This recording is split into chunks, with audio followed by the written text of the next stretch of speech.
11:30 podcast. It's Odie Breeze, baby. Dre on wheels. You know it. Now where you was when a nigga was messed up? Where you was at, on man? My ass. I was stuck in a tree, ain't nobody help me out.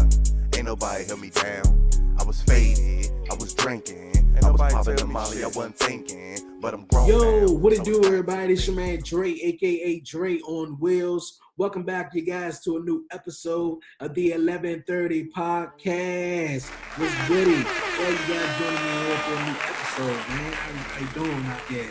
It is Tuesday. Good morning, good night, good afternoon, wherever you are in the world, man. Appreciate you guys joining me here on YouTube. If you're new, go ahead, that subscribe button down below. Like this video, leave a comment. I want to hear what you guys think, man. For real, share this video. Trying to get the 11:30 podcast up and out there. But you guys, man, this week's episode is going to be an honor. It's going to be a dope one again, you guys. My man, all the way from the Fort Washington area, you guys, in Maryland, the DMV. We about to shine on this one, you guys. My guest this week, he's an author, you guys. He has his own publishing company. He published 3 books, you guys. Girls with Pearls, Growing with Gents, and Master of Ceremonies, you guys. It's going to be a cool episode, you dig? And once again, my man name is Jonathan Harris. He's going to be joining me here in just a bit. But before we get to that, you guys, I want to shout out my guest who was on last week here on the podcast, my man Eric Patrick Thomas. Very inspirational, very motivational also. I can't wait for my shirt. That's coming in the mail. I'm going to wrap my expired shirt, man. So, Eric, man, I appreciate you stopping by here on the 11:30 podcast last week. But you guys, man, like I was saying, all the way, you guys, from Fort Washington, Maryland, my man, Jonathan Harris. Once again, he's an author, you guys. Jonathan, how's it going, buddy? Everything's been good. I'm so glad to be here. Life has been good. You know, I can't complain. I'm just really honored, and I love the bio. I love the love. Shout out to the DMV for everybody who's from the DC, Maryland, or Virginia area. You know, it's just definitely such a great and special place to be from. So always happy to connect with somebody else from the area.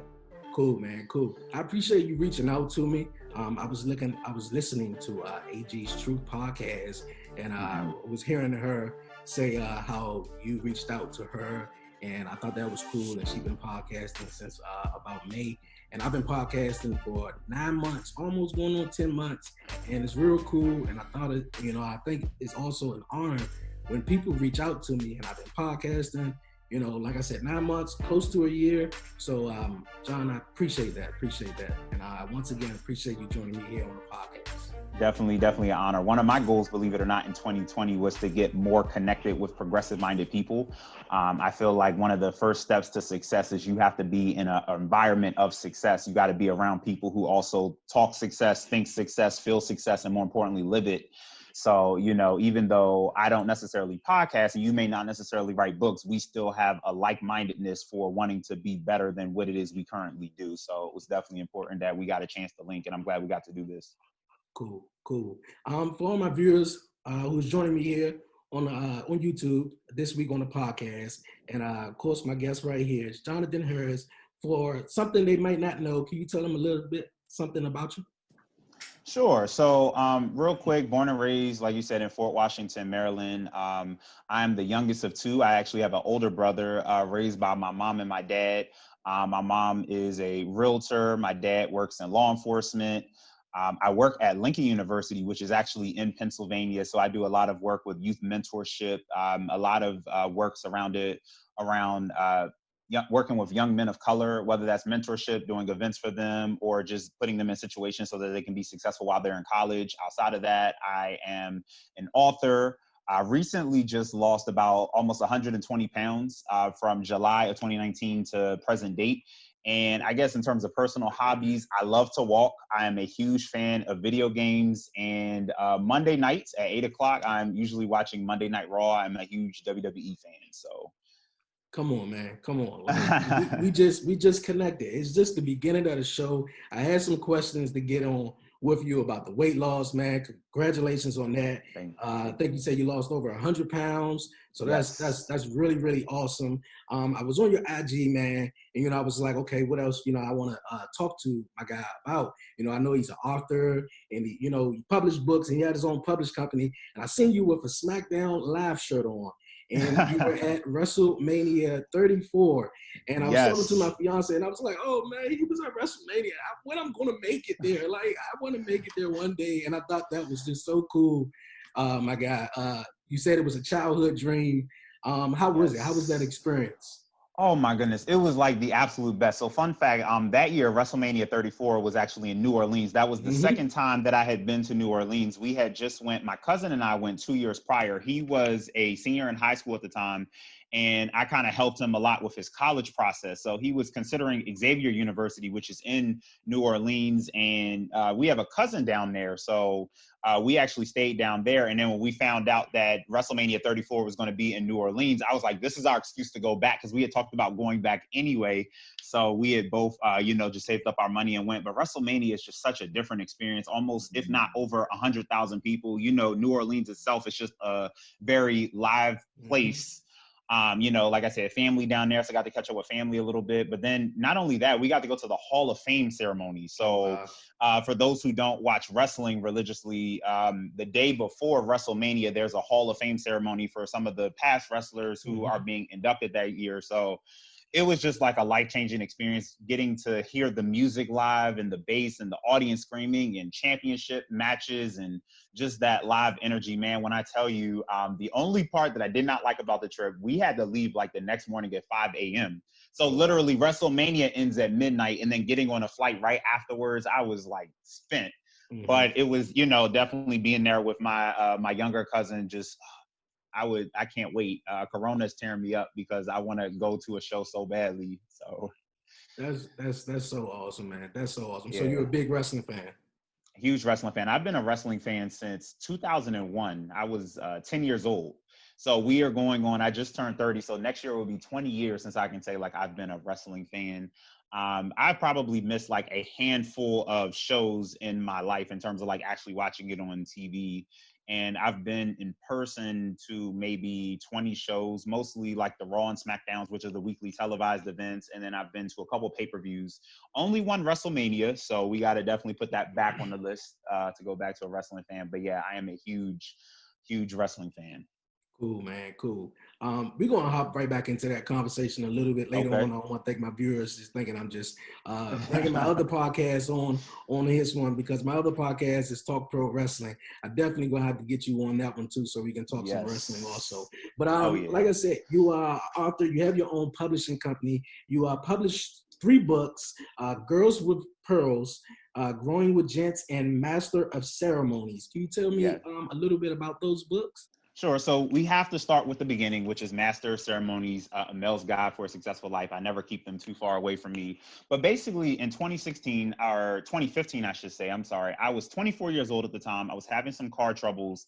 And long story short, when I had to put my car in the shop, I ended up filling out the maintenance form incorrectly. So I had needed a tire plug because it was a flat tire issue. I had checked off the maintenance form that I needed a tune-up. So I ended up paying almost $300 for something that was really supposed to be like $80. And I remember having a conversation with my dad, and he was just kind of like, well, if you had questions about the process of getting your car serviced, why didn't you call me? And I'm just like, honestly, I didn't think that I even needed your help to think to call you, right? So we just had like a good laugh about it. But it was one of those things where I guess you would say male pride got in the way, and thinking that I knew everything about everything caused me to have to pay unnecessary money. So that was like a real kind of humbling moment for me. And in that time, I thought about it. And, I have a dad who's very active in my life, talk to him pretty much every single day. I have an older brother at the time when my grandfather was living, had him. Plus I have a slew of uncles, neighbors, teachers. I have like the gamut when it comes to, progressive males in my life, like older men. And, the situation like that still happened to me. So then the question became, well, if you have all of these people who can support you, what do guys do who don't have any men in their life, right? Because, there are a lot, especially like young Black men who are raised by moms, older sisters, grandmoms, and absolutely nothing wrong with that. Shout out to all the women who step in and kind of play both roles. But, you know, there are a lot of guys who have missed out on certain opportunities or maybe are a little bit behind in terms of life skills because they didn't have a man to show them like how to tie a tie, how to do some of those things that generally like a father would go over with their son or like an uncle with a nephew or, you know, so on and so forth. So this book was essentially inspired, like, let me create like a resource guide for guys. And even though I acknowledge a book will never take the place of someone's dad, I do recognize that this could be really helpful to maybe single moms who don't know how to teach their son how to tie a tie. So like my book actually has diagrams on how to tie a tie from step 1 to completion. It has recipes on how to cook, how to live by yourself. It has a blank budget thing so you can learn how to budget. It has a checkbook diagram so you can learn how to fill out a check. And then there's part of the book that also talks about like internal things like improving your self-esteem, healthy relationships, healthy friends, so on and so forth. So Master of Ceremonies was really just like a project for people who I felt could use some additional support at home. And, you know, it opened up so many doors. Like my background is not English. I'm definitely much more of a math and science nerd by trade, but it was just something that God had put into my spirit. Like, you need to do this for the community. So many different things came from that. I was just doing a panel 2 weeks ago, and I was saying how I didn't realize that when you become an author, there's so much of a business component that comes to it. Because again, my background is not business, nor is it writing. So here I am thinking I'm just doing a good deed for the community. And now I have to like balance my own, you know, records for accounting purposes because I have to pay taxes on book sales and, you know, when I'm doing book appearances. Or little things like now I have to build a website because people need to be able to buy the book. So, you know, having to get my graphic design skills up and my computer software skills and just all of these different things that come with actually making sure that the business side of being an author work well. So it really helped me grow up a lot faster. I think the biggest area where being an author really helped me was in the area of rejection. You know, you meet with a lot of people about a lot of different things. Like, for example, you could reach out to somebody about being on their podcast and they just don't write you back at all. Or they write you back and say, you know, we're not interested at this time. So it really helped me develop a tougher skin because I've probably been told no a lot more than I've been told yes. But a lot of other great opportunities have come from it as well. I've had a chance in the past to serve as a brand ambassador for a clothing company. I've given a TEDx talk because of it. I've in part won 40 under 40 for Prince George's County because of it. So it has done massive, massive wonders for me, even now being 4 years later. Now with the second books, Girls with Pearls and Growing Gents, they're actually like twins essentially. So this is Growing Gents and this is Girls with Pearls. They have almost identical concepts, except obviously Girls with Pearls is for girls and Growing Gents is for boys. But basically, when I had first put out Master Ceremonies, I was doing a lot of touring and traveling. I set up my own book tour and everything. And a lot of moms will come and say, you know, I think that Master of Ceremonies is a great book, but, you know, I have a 2-year-old, I have a 3-year-old, and some of the concepts in the book, you know, things like living on your own aren't something that a 2-year-old needs to worry about right now. So they just weren't necessarily age necessary for those kids. So I said, well, what if I were to create something that was for a younger generation, but still had a self-help feel to it? So with Growing Gents, you know, I end up making it, and a lot of the concepts talk about things that we would expect a gentleman to be. So, you know, things like being on time, sharing, being nice, using your words instead of your fists, and just all things that essentially kindergarten teachers, parents, and other people who work with younger kids go through. So for example, I want to show you this page, try to do my best to zoom in for y'all, but this says a gentleman helps around the house. And what you see here is a mama pig and a son pig. And basically the son is helping the mom wash the dishes, right? So it teaches boys, like little boys at a young age, that, you know, young boys should help around the house. It's not just up to their moms and their sisters to do like housework, because sometimes that's a gender norm thing that we need to learn how to break.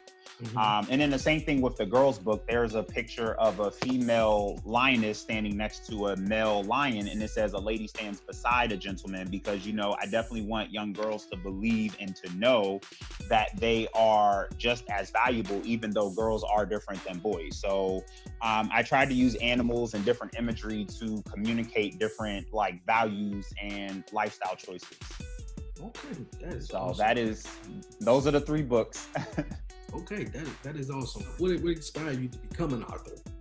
So the first book, like I shared, again, it was just wanting to provide resources for the community. The second and third book was something that Again, I felt like little kids could also use that same support, just again in more of an age appropriate context. Now with the third book, it was definitely different because Growing Gents was the second idea after Master of Ceremonies. And what happened is a lot of ladies and girls really got upset with me because they was like, now you've made 2 books for boys, you've done nothing for girls. So can you please make something for girls? So I was like, all right, I got y'all. I promise you, you have my word. My third book will be something for the ladies.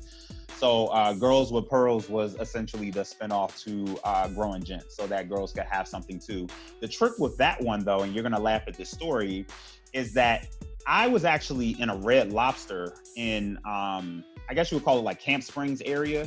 But basically, I didn't feel comfortable as a male writing a book for women and girls with, being a male myself. So I was like, how can I do this? So I was at a restaurant with my friend and we were just kind of talking through some concepts. I actually asked our waitress, the question to her was, if you had a daughter, what life lessons would you want her to know by the time she turned 18 years old? So she had told me a couple of things like, I want a lady who, I would want my daughter to love herself. I would want her to value her education. I would want her to put goals before boys and things like that. But what I didn't know is that she had loved the question so much. She went around to every single woman who was also at Red Lobster and asked every single woman at the different tables the same thing I had asked her. So she comes back to my table and she hands me like this sheet of paper. And on the sheet of paper are all of the different things that apparently every single woman in Red Lobster had shared. And again, it was the same question that I had asked the waitress. So essentially, the women of Red Lobster helped me write my third book, which is like so crazy because, again, these are complete strangers who don't know me, don't really know too much about what it is I'm even doing. But they believed in me and the project enough to really supply their ideas and just their support so that I actually could make that happen. So for the ladies of Red Lobster who were there, I guess that would have been March of 2017. I want to say thank you because it's been a while working on these books, but that's been the motivation. That's really, really awesome. That's really awesome. Another thing you said was a childhood dream that you accomplished. You did the weather back in 2001 as a little kid. Yes. I think you said you asked your mom you wanted to do it, and she told you do it. The most simple answer, but very motivating. Just do it, and you did it. Can you tell me about that? Oh my goodness. Probably I would say my start to honestly the life that I live right now. It's funny because again, I just turned 30 in July and I was 10 when I did that. So we're talking pretty much like 20 years ago. And what happened is the Fox 5 DC News used to do this thing where every Friday they picked a different kid. And I remember just seeing it every Friday morning as I'm going to school. I remember telling my mom, like, Mom, I want to do that. And she was just like, do it. One thing about my parents that I've always loved is that they're very like, I believe in you. We know that you have what it takes to do it, so we're not going to stand in your way. And I remember my mom just being like, okay, like do it. And at that time, I remember just thinking like, if I don't do this, it will be my fault. It wouldn't be anyone else's because no one is standing in my way from reaching out to these people. So I remember my mom and I like typing up a letter to send them. And back in the day, this is before email was a thing. So we had to like physically mail in a letter. And I remember them actually getting back to us like, we got your letter and we're interested. I'm like, oh, this is cool. Like, this is TV, right? Mm-hmm. So here's the trick that they don't tell you behind the scenes. You know how in the world of TV and radio, there's always a catch. So when you reach out to them, you are not reaching out to them for you to go on TV. You are reaching out to them to put attention for your school. So there's a casting agent who auditions everybody from your school. And I'm like, well, that's kind of unfair. I'm the one who wrote the letter, but some random kid in my school gets picked because of that. That was a little weird. So they don't tell you that part. And I was like, But again, the Lord works in mysterious ways. So let me tell you what happens next. So the casting agent actually is pregnant.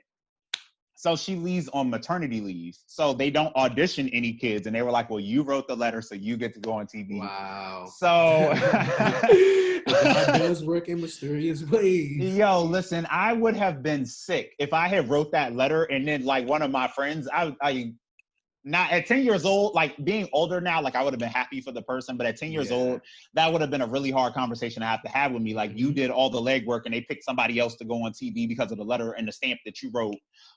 So again, they came to my elementary school. They did like this assembly and everything to, they try to do like pre-recording footage or whatever. So when you actually go on TV, they have stuff. So it was just a really great experience. My mom, dad, and brother went. There was a 6:45 a.m. taping, and then there was a 7:30 taping. So no one had really talked to me beforehand about like green screens and stuff. So it's funny because you're looking behind you and you're like, okay, over here in Seattle, and you're pointing at Seattle on what y'all see as the TV, but behind you is just a green screen. There's nothing there. So I remember one time I was like pointing at something, and I'm like, my hand is in the ocean, and I'm trying to reference like a certain city. So it was definitely funny. So 6:45, the 6:45 taping was a little rough, but the 7:30 taping, I had gotten it together because, you know, obviously there's an East Coast and a West Coast. So if I'm trying to point to New York, I'm standing where California is, so I can say like over here in New York. But then when I'm saying over here in California, I'm blocking California with my body. So I remember the weatherman, his name was Tom Sater, having to come and like move me to now where New York is so that I could point to the West Coast. So it was so funny. I think in hindsight, it would have been great if maybe we had came the day before and did like a rehearsal with them. Exactly. But they don't actually do it anymore, which is like really sad. I'm blessed that I was alive at a time where they did do that that segment. And it'd be great to see them bring that back. But man, listen, that was just such a life-changing experience. It was cool because, you know, again, being 10 years old, that was like my first claim to fame. I've been blessed in the sense that I've done some other stuff after that, but like all of my neighbors and my, you know, the people I grew up with, they'll always know me as like, I remember you did the weather. So it was a one-time thing. So I wouldn't consider myself like a childhood TV star or nothing like that, but it was cool because it definitely helped bring some notoriety to my school. And, you know, my mom and dad were just so proud, like, you know, whose parents wouldn't love to say like my son was on TV. So exactly. yes, That's what's up. I would have been mad too, man. If they would have chose some other kid and me writing the letter, man, I'm with you on that. I'm really with you on that. That is like the most foul system of selecting somebody I have ever heard of. So I was like, y'all gonna have to change that. Stop doing that. y'all should, I think in the future, maybe they should have just, if they ever bring it back, they should just do like open casting call auditions. And then whoever they pick is based on the audition. But please don't have no little kid write a letter and then pick somebody else at the school. That's just I know you would have been crushed. A 10-year-old would have really been crushed about that. Crushed. Oh man. So yeah. Cool story, man. Well, you guys, man, here on the 1130 podcast, you guys, I got my man Jonathan Harris. He's an author, you guys, health advocate. We're going to talk a little bit more. We're going to take a quick short break here on the 1130 podcast, and we'll be right back. When it comes to growing your podcast, it's tough to know where to start. That's why Anchor gives podcasters the tools they need to make each episode better than the last. Now, Anchor Analytics includes new stats from Spotify to help you better understand who's listening and what they like about your show. With charts that let you see how far people are making it into each episode and where they're dropping off, you can plan your podcast around the content that performs best. Hover over to see how many people are tuning into specific segments and learn what hooks your audience by comparing the average listening time across multiple episodes. Using anonymized demographic data from Spotify, take a granular look at the age and gender of your listeners to start tailoring your content or targeting new audiences. Track analytics from multiple platforms and Spotify insights. Everything you need to grow your podcast, all in one place with Anchor.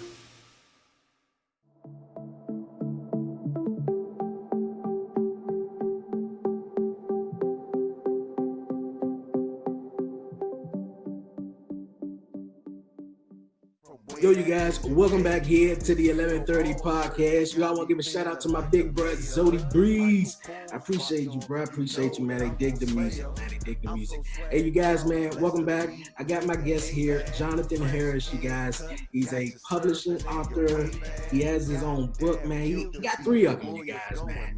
He's a dope author. He's a health advocate also, you guys. And not only that, he lost over 100 pounds, you guys, man. If you've seen the photos, the been out there, man, it's crazy. It's unbelievable, man. It's good.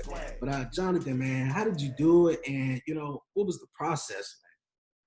Oh man, so I started July 4th, 2019. And, you know, I just got to a place in my life where I was just tired. I am a firm believer that when you get tired of a situation, you will change it, whether that's your finances, whether that is a relationship, whether that is a job or how you look or whatever that is. When you said enough is enough, you will start to put things into motion. And I remember just getting to that place. Like, I knew it was bad because I was on the phone with my dad crying. Like, I don't want to be this person anymore. Like, I was tired. And I knew at that moment, I said, the next day that you wake up, like, things will be different. And for me, the first thing that I really remember doing was praying. I pray every single night, have been doing a prayer journey now for over 450 days. And I remember just saying, God, just please help me with my urges, for eating, and just, everything that comes with that, like making sure that I'm not eating because I'm stressed or eating because I'm bored or other factors that really don't have anything to do with nourishment, right? And outside of that, not only that, but just give me the proper tools to do this correctly. I don't want to do any drugs. I don't want to do any surgery. I want to do it naturally. And the biggest thing that I did was I stopped eating so late. I didn't realize how much of a role that played into weight gain, that eating and then laying down thing. Something that somebody had taught me, I read about it, and it's just like, oh, that's really interesting. But, when you're going to sleep and you just ate something, even though you're like laying down and you're supposedly sleeping, your body is still working at like almost full capacity because it's trying to digest whatever you just ate. And it really impacts your ability to have like an effective sleep. So definitely took that into consideration. I'm a huge fan of oatmeal. So I do oatmeal most mornings, not every morning, but again, most mornings. I love me some grilled chicken. So grilled chicken on a Foreman grill is a really great way to like drain the additional fat and the grease out and stuff like that. And I might either put that in a salad or do some type of vegetable like green beans or spinach. And then, believe it or not, I walk almost every day, try to give myself certain rest days or whatever. But I walk around campus because I work on a college campus, sometimes with my students and then sometimes by myself as well. But that was like really the main things that I did, is just staying consistent. It's not one of those situations where I don't eat what I want. Yes, if I want chicken, pasta, Alfredo, I still get it. But, I acknowledge I can't do that 2 to 3 times a week, or, a crazy breakfast, a crazy lunch, and a crazy dinner. So a lot of that is just like pre-planning. I know days when maybe I'm going to some type of like fancy dinner banquet or whatever like that. Maybe I don't need to do as much in the morning for breakfast because I know my evening is going to be a little bit heavier. So just better planning is the big thing. I guess for me, the big trick as to why I end up gaining so much weight and maintaining it into my adult years was because I've always had like a busy life, and busy is subjective in itself. But for me, I might be a part of 5 things and I'll go sign up for 2 more things. So my schedule sometimes is like hour to hour. And with that being said, eating and health and in my past were always things that I just kind of took as, I'll deal with that later. Especially working on a college campus, always meeting with students or working on my books or something, I always put my schedule before my health. And I think, just getting older, I'm finally at a place where it's like my health deserves a place at the top of my priority list, along with the other things that I'm trying to do with my career. So really a shift in mindset, I would say, is probably the biggest contributor to living better, because even the other night, man, when I tell you, I had 2 meetings, a training, 2 events that I hosted, and I have somebody who was having problems with their girlfriend, so they asked me to like do a mediation between them, and that was like a couple hours, right? By the time everything was said and done, it was like 11 o'clock at night, and I was like, man, let me go run and get some food real quick. And then I said, nope, that's why you gain weight in your past life, because you always just, boom, let me just run and go get this food because I don't feel like cooking. I said, go sit down, go cook. So I did that and I ate, and, I was glad I sat down, made the grilled chicken salad or whatever. But just really training your mind to stop letting your health be your last priority. I've realized that I can't have anything that I want to have if I'm not taking care of myself. So, before I always saw it as a distraction from other things. And what I've realized is my health is the reason I am able to achieve some of the goals and opportunities that I even have. So that's really like the big thing that I did to lose the weight. So again, July 2019, I started at 340 pounds. Today, I'm about 225 pounds. So definitely been hustling and bustling out here. And for anybody who wants to do a health journey themselves, one thing I would tell you is it is definitely a mind over matter situation. If you tell yourself you can, you can. If you tell yourself you can't, then you won't. More importantly, you want to go ahead and get yourself some good accountability partners. That's really important too. Not necessarily people who are going to work out with you or even eat with you, but people who are going to hold you accountable to what you said you want to do. And that might require difficult conversations or confrontations, but they're only bringing it up to you because they love you and just making sure that you're doing what you're supposed to do. Like for me, I started my own men's accountability group chat last September 2019, and they used to text me every day at 6 o'clock, like, Jonathan, did you go walk yet? To the point where, like, I used to walk before 6 o'clock because I didn't feel like hearing their mouth. So I would go walk, and then I would text them like, all right, I already went, because I already knew if 6 o'clock had hit and I didn't do it, they were going to blow my phone up, right? So even though it was irritating being held accountable, I appreciated it because, you know, here I've met the goal. So definitely get yourself some strong accountability partners along this journey too. Yeah, you're right about that. It's all about the mindset, man. It's all about the mindset. And you also are a health advocate. And if you can tell my listeners or viewers that's out there dealing with anxiety and depression because of, you know, crazy times we living in right now due to the coronavirus, a lot of people out of school, out of work, stuff like that. What would you tell them? So that's a very important topic. As you know, Suicide Awareness Month is September every year. So we are right in that season, just talking about that mental health thing. And what I would tell you is find somebody who cares to listen, because I promise you there are people who care to listen.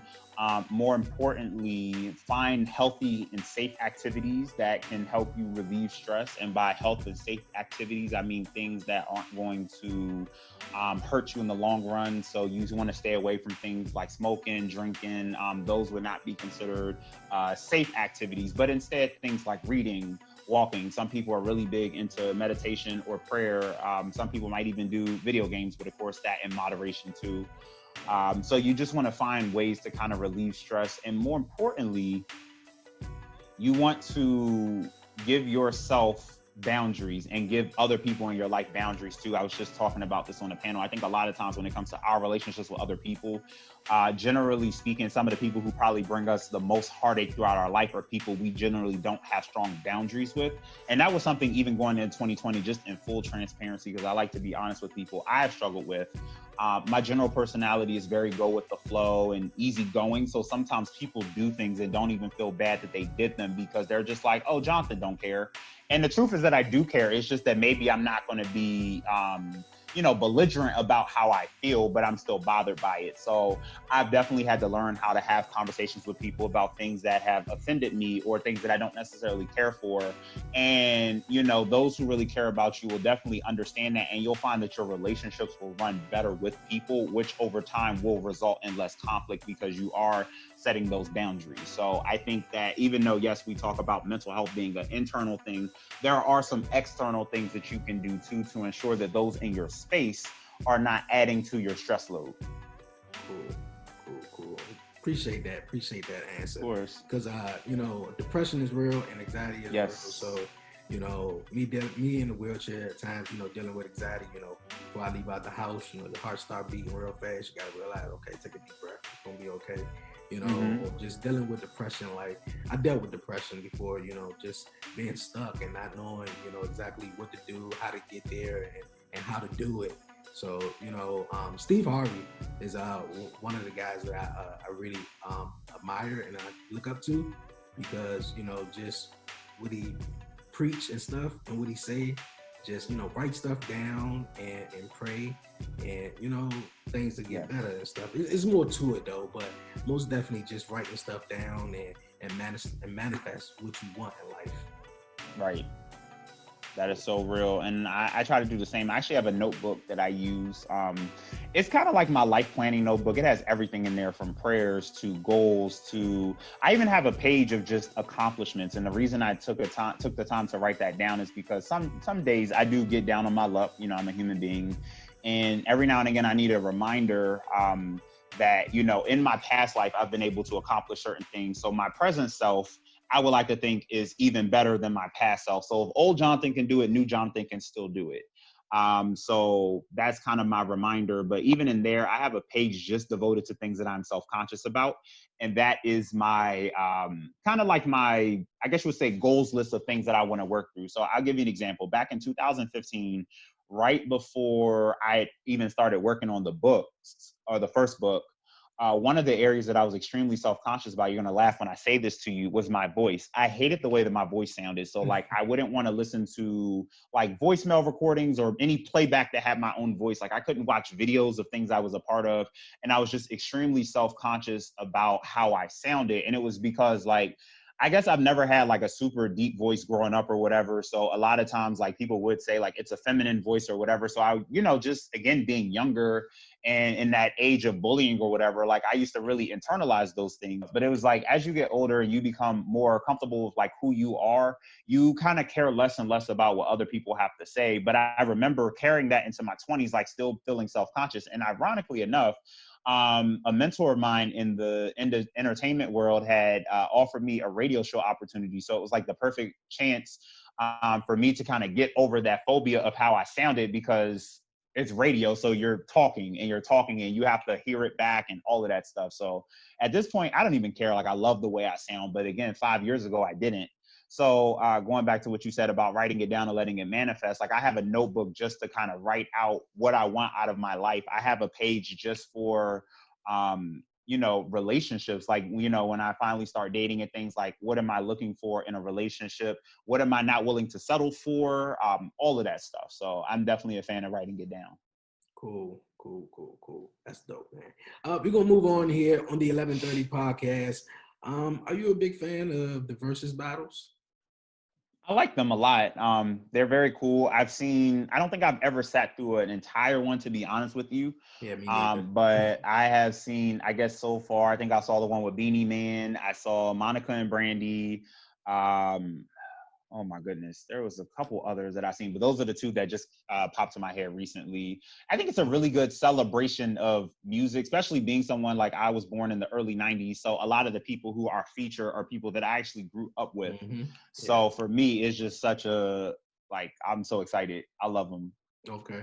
What did you hear about Swizz Beatz getting slammed for rejecting the Missy Elliott and Janet Jackson battle? No, I didn't. Yeah. I had to check that out.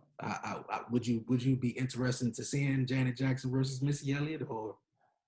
I think I would say personally, that's a very interesting combination for me. It really is. Because generally versus battles are like people on the same level, and that's not to say like Missy or Janet, like they're both obviously very successful in their own right. But I've always known Missy to not only just do like her own music, but she does a lot of things for other people, like a lot of other producing. So I always felt like somebody that she would compete against would be somebody who did much of the same, kind of like, I would say like her versus Timberland or something, right? Because of the fact that they're both producers and they do have songs out of their own, but I would consider them. And then with Janet Jackson, I'm trying to think of maybe someone from the early 90s, late 80s time when she came out.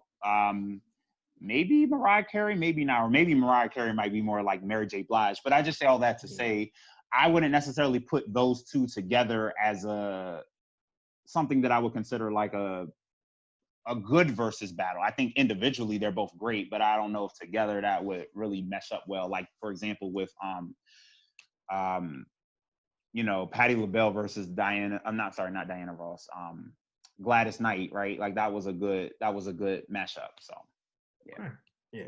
Cool. Okay, we're gonna move on here on the 1130 podcast, you guys. It's time for questions by April. April sent me these questions, and I'm gonna ask you, Jonathan, some questions if you don't mind. Sure. Have you ever had the urge to write a book about something out of the ordinary? Yes, several books actually about the something out of the ordinary. Do you want like what it's about, or just if the answer is yes or no? Oh yeah, yes or no, and a little bit of something, what it's about. Sure. So I actually want to write a book one day, a fictional book, of course, about a family drama situation. Where basically like somebody in the family gets hurt, and the book is about who is at fault for why the person got hurt, like one of those like mystery movies where like kind of everybody plays a role, but who plays the bigger role and how that situation happens. So definitely want to do something that's out of my general comfort zone. Okay. What is the most difficult thing you've run into while writing? Oh, trying to be truthful without being hurtful. Because when you write self-help books, there's a lot of times where you're talking about your own story. Exactly. So I'll give you an example, right? So I'm actually in the process of producing and working on my 4th book as we speak. That should be coming out later this year, which will actually be talking about the health journey. So there's a chapter that talks about mindset and everything. So in the book, I'm talking about how I started to gain the weight. And, you know, the story goes into like what happened when I was a child that led to me gaining the weight. But obviously the part of the story involves other people. So in order for you to tell your truth, sometimes it feels like you're throwing other people under the bus, which is truly never my intent. But at the same time, I never want to come off as dishonest in a self-help book because that really just defeats the purpose to lie about parts of a story. So I'm trying to find that blend. The one good thing about it is like, especially when it comes to my family, my parents are so supportive. So even if it's something that does involve them and it's not necessarily like the most glamorous or endearing story, they're always like, tell it because we want you to tell your truth if it's going to help somebody else. So that even though it's hard to do, I do have their blessing when I have to do it. So it avoids issues on the back end. Okay, cool. Yeah. Have any book made you cry? Oh goodness, all 3 for different reasons. The first book, because it has so many different personal stories. Like in my first book, there's a chapter on mental health. And I actually talk about when I was 17 years old, 3 guys broke into my house while I was home alone. And, you know, being a child and experiencing that as a teenager is really hard. It also talks about when I was 11 years old, myself and a friend who's also a neighbor, we were home when his grandmother had slipped into a diabetic coma and passed away later on that evening. So, you know, being a child at the time and having 2 like childhood traumas was very tough to talk about. But again, I did it so that like other people could be supported and maybe inspired to want to talk about their story. So the first book has a lot more like personal things that were put into it. Whereas with the second book and third book, Growing Gents and Girls with Pearls, that was more so like the process that made me cry, because there were a lot of, with it being children's books, there were a lot of like pushback from the company saying like, okay, this picture is low resolution, so we're not going to print it. You got to go back and fix this, or the cover is messed up, or this is messed up. So there was a lot of rejection that took place before I actually got it to work. Believe it or not, I started the first children's book, I started in 2016, didn't even come out to 2020. So there was a lot of things that had to be like redone or fixed. So there were many of nights, I lie to you not, like I cried myself to sleep because I remember asking God, like, do you even want me to do this? Because why am I having so much difficulty getting this done if this is something that you want? And I'm someone who always tries to be an obedient Christian. Like if there's something I'm supposed to do, I want to do it. But because I kept getting all this pushback, I started to question if this was even what I was supposed to do. So definitely a lot of tears behind that. Okay. What's your favorite book? Ooh, wow. I've never been asked that question. I'll be honest with you. My favorite of the 3, probably. Oh God, it's like asking somebody to choose their favorite child. Okay, I would. that's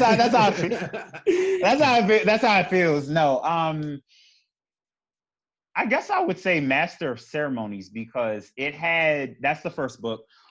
Because A, it was the first time, and B, it involves so many different people that I personally know. Like my mom served as my primary editor. My friend was my secondary editor. A friend from high school did the cover. So it was definitely like I don't want to call it a mom and pop operation, but I didn't, outside of actually getting the book printed, I didn't go with any major companies or any major anything to get any of the stuff done. Everybody was grassroots.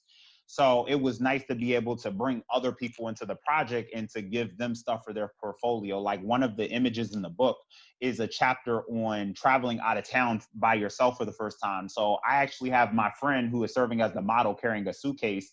and it's a diagram of just like what things a person should bring to the airport if they're traveling out of town, right? My other friend is the one who did the photography work for it. So most people wouldn't even know that. I didn't find some image on Google to use. Like, that's my actual friend who's the model and my other friend who's the photographer. So this is definitely, like I said, it was cool to kind of bring them into my world to make this happen. So Master of Ceremonies, definitely. Okay. Are you associated with any famous authors? If so, what is it like? I am not at this time. I would love to be down the road. Definitely been brainstorming some collaborations and things that I can do. I hope that the next time, we get a chance to reconnect, I can answer your question differently and say that I am the famous author. Okay. So That'd be cool. that is That'd what be I cool. am. That is what I'm always working towards. Sometimes it's one of those things. There's a quote that says, like, if a door's not open for you, build your own. So I guess that's really the approach that I'll just have to take in this case, is that I want to become the famous author so that I can maybe then extend opportunities to other people. Okay. That's a Yeah. good answer. Really, really good answer. Thank If you can tell your high school English teacher anything about your writing, what would it be? Oh, I would just say thank you for pushing me. My teachers were really good teachers in the sense that they were critical. And it's funny because growing up, I was not a person who liked criticism at all. But now just being at a place where I am, where I'm seeing a lot of success from the ability to fine tune things that I do, I appreciate everybody who like called me out on the carpet for not writing or doing things to the best of my ability. I had a teacher once tell me my writing was boring, and it's extremely offensive during the time you're being told. But, looking back now, 12 years later, I have 3 books out, and I appreciate that because that conversation that we had still resonates in my head to this day. And I always try to keep in mind when I'm writing something, is this boring? Just because of that conversation that we had. So I would definitely thank them for not passing me along. Unfortunately, with our not any specific school system, but just school systems in general, sometimes they get over inundated with students that it's just like give them a passing grade and let them go on, but then they become adults who still struggle with the ability to write correctly. So luckily, I don't feel like I had teachers who passed me through the system. I felt like every A or B that I received, I earned because they made me earn it. So that would be my biggest thing, is just thank you for holding me to a standard, a high standard. Cool. Is your writing flexible? Meaning, can you write a book on any genre? To be honest with you, I have not tried. I've only done 2 genres so far, which is a children's book and self-help. But my next thing I want to try, 2021, is I want to step into the world of poetry and try my hand in that. I've written a couple poems like back in the day, and maybe a couple things maybe a few years ago. And then after that, I actually want to try stepping into the world of fiction. So I would like to think that it is. I feel as though I'm a person where whatever I don't know, I'm committed to learning it. So, I can't say that I'm going to be an expert at it because obviously it's new, but what I can say is I have the desire to figure it out. So I think whatever I do is going to be okay. I have a great team. I have a great support system. So that's going to be cool. And worst case scenario, listen, let me tell you something. YouTube is your best friend. There is a YouTube video for everything. So definitely when you get stuck, I listen, I have explored so many parts of YouTube videos. I'm like, how to do this, how to do that, man. Listen, so I think I'll be fine with that. Yeah, you'll be fine. You'll be fine. Last but not least, I think this is a good one. If you had to write a book to save your life but interest the world, what would it be about? So this book is what keeps me alive. Like somebody's trying to kill me and I have to pretty much get the approval of the entire world to stay alive. Yeah. Wow. You're asking the great questions today, man. Okay, so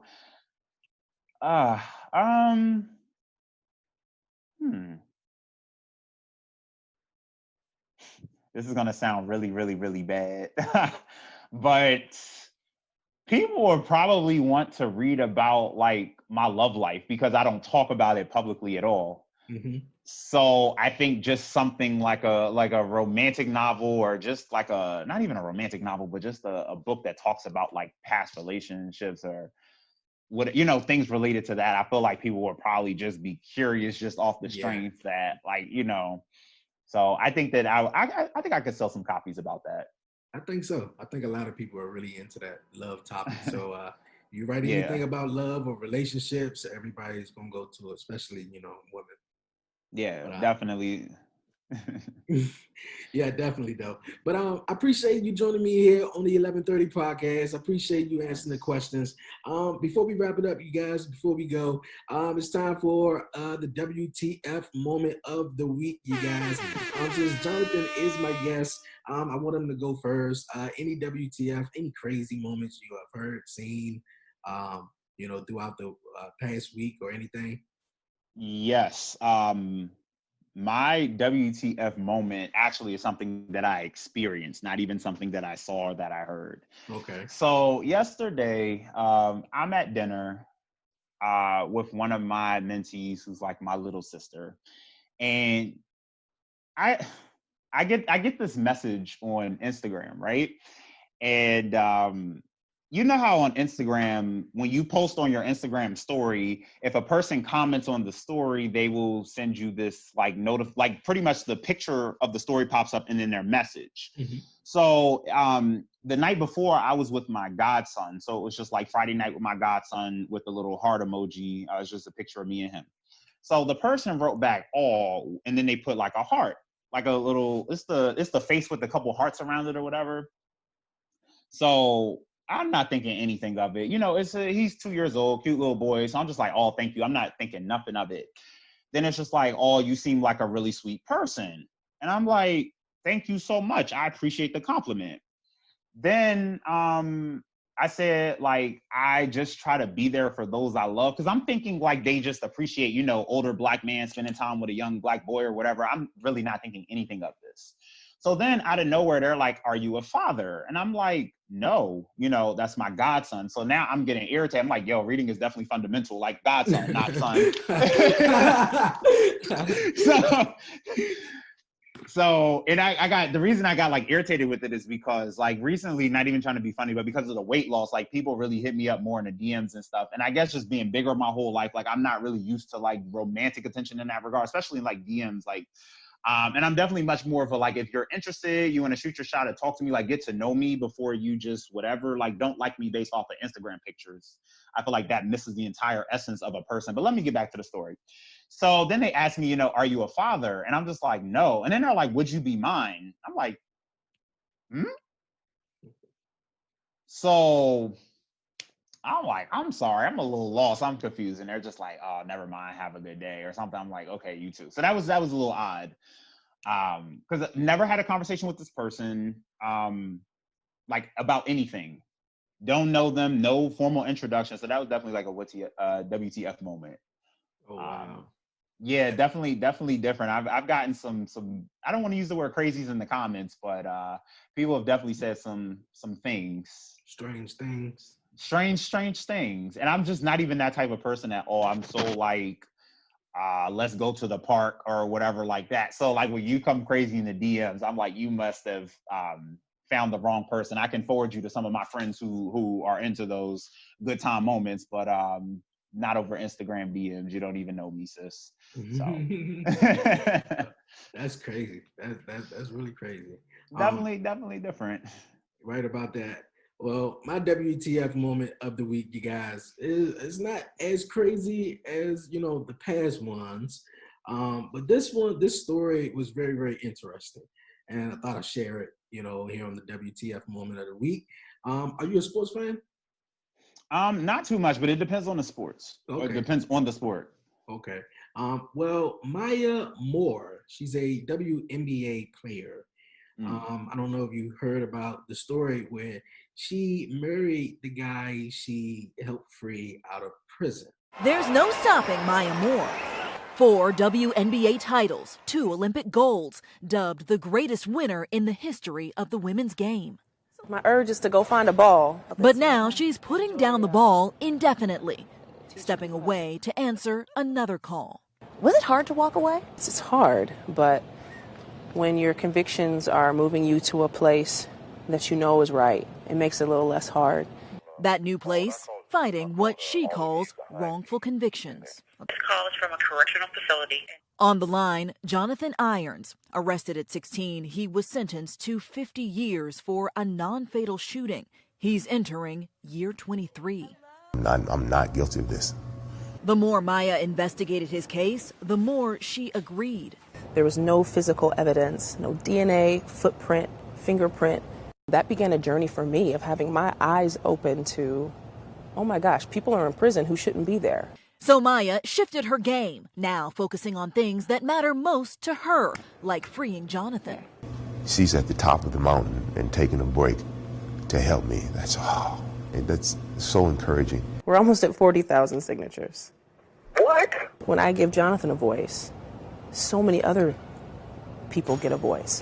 And perhaps another shot at life. She met him in prison ministry.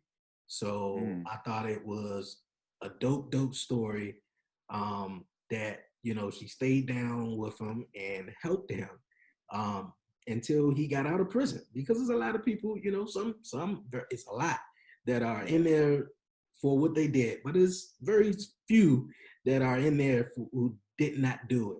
And she stayed down with him and helped him get out, and she married him.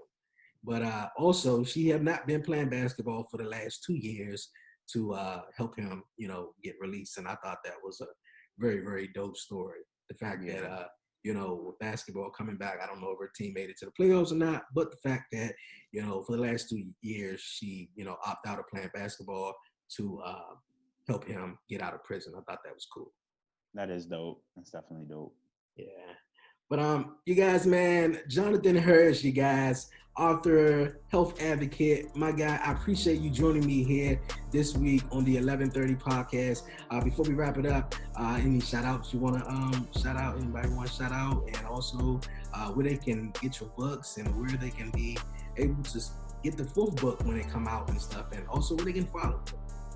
Love it. So again, just got to first shout you out. Thank you so much. Again, one of my prayers in 2020 was to collaborate with progressive-minded people and dope people, and you definitely are both. So I'm glad that we've been able to make this connection. Looking forward to future collaborations, But I always got to give a shout out to my parents, who are my amazing support system in all that I do. Shout out to all of my students and everyone, family, friends who just cheer me on and support me. That has allowed me to do the things that I've been doing. For anyone who wants to stay in touch with me, again, my name is Jonathan Harris. I have my own website, which is www.authorjon.com. That's authorjon.com, AUTHORJON.